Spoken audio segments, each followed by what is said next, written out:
everybody. I hope everyone enjoyed Expo West. It was so amazing to see all of our brand partners and industry friends. I'm still repping my Expo West swag. And yeah, it was just a great show, a great time to be out in Anaheim.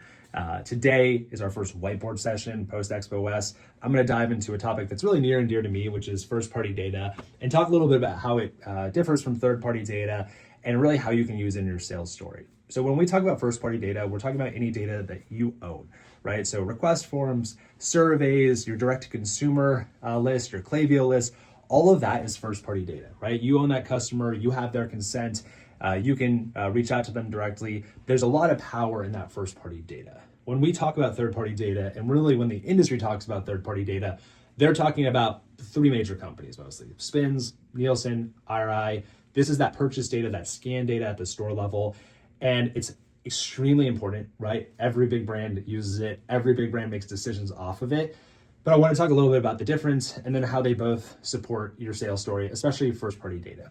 So the biggest difference to me, as I move this a little bit closer, is first-party data is very proactive, right? So you're going out and you're harvesting that data. You're making a conscious effort to go get more data that supports your selling story. You can be at a farmer's market from day one and be capturing that first-party data. You can be pushing out emails to get more information about your customer base on where they shop. You can be pushing out surveys to get more information on who your customer is and insights that will help craft your sales story.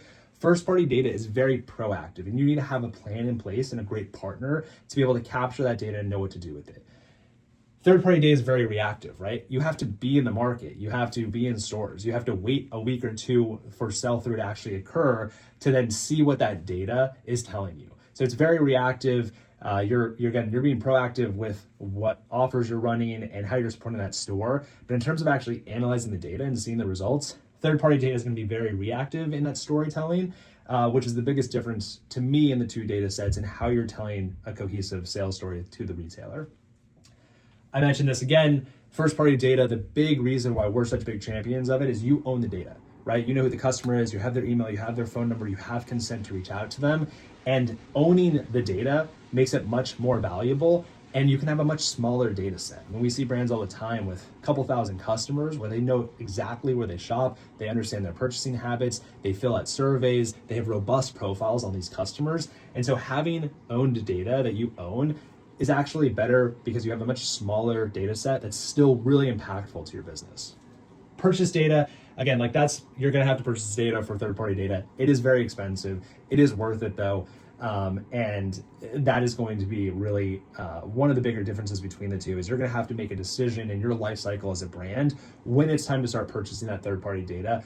I will say a lot of times the decision is not even the brands to make. You're going to start pitching to some retailers and they're going to demand that third-party data. So a lot of times this decision on when to purchase it is going to be triggered by a certain buyer asking for it and not specifically like when you as a brand are ready for it.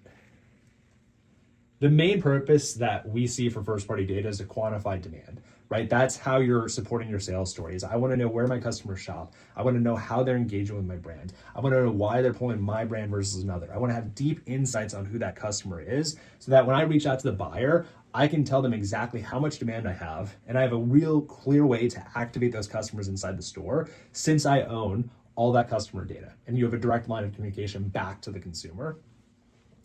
For this, third-party data is really confirmation data, right? You're confirming something. Okay, are we seeing product market fit?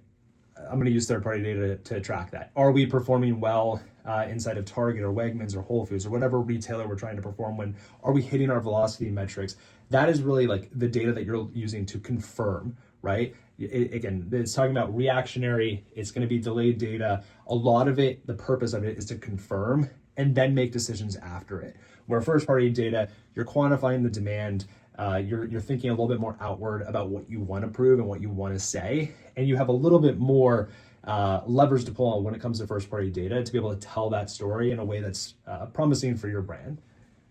And then the biggest one is first-party data, you can start implementing it on day one, right? I mentioned the farmer's market earlier, whether you're doing trade show booths, whether you're doing a demo, whether you're doing a tasting event, you can start capturing first-party data from day one, and you can really start building up that data-driven story from the moment you launch your brand. And so I'm a big proponent of thinking about creative ways, even if it's a Google, sheet or a Google Doc or a Google form, just to capture customers' email, capture their information, be able to have a direct line of communication back to them, because you want to make sure that as you're growing your stores, you're also growing your audience, right? We always talk about building velocity ahead of distribution.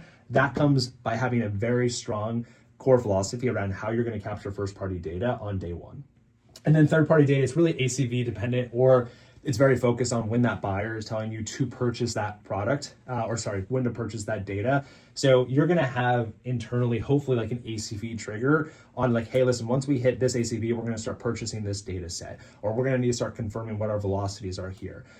So really, I would say as a team, you're going to want to develop those certain milestones as a brand, whether it's ACV, whether it's certain retailers, whether it's store count, whatever that internal metric is that's going to trigger this purchase, because I do think it's better that a brand is purchasing that third-party data on their own terms versus, hey, listen, this buyer asked for this data, we're going to pull it, and then you're going to pull some real high-level metric like percentage growth year over year, and just kind of check off that box versus really know what to do with that data and use it to implement into your sales strategy and make better decisions at the retail level. Because with the price tag associated with this, you want to have a plan in place to use that data. So I kind of say, like, this is the gateway data. Start using first-party data on day one. Use it throughout the lifetime of your brand.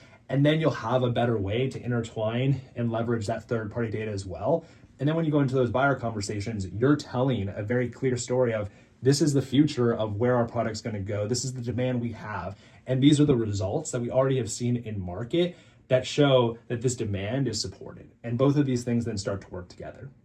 If you have any other questions, please always reach out to me. We'd love to hear how brands are using first-party data and third-party data. Again, we think it's really core to a brand sales strategy to be data-driven, to be consumer-led. But we'd love to know how you're using data in your sales pitch. And we'll see you in 2 weeks with another great whiteboard session. Thank you.